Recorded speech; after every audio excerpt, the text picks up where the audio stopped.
You don't just yawn because you're tired. Your brain is actually reacting to something. When you yawn, your body takes in a large amount of air. Scientists believe yawning may help cool down your brain.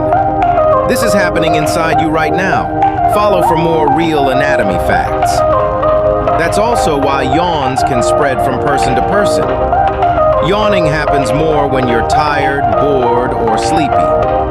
Even simple things like yawning help your body stay balanced. In the next video, I'll show you why your skin suddenly gets goosebumps.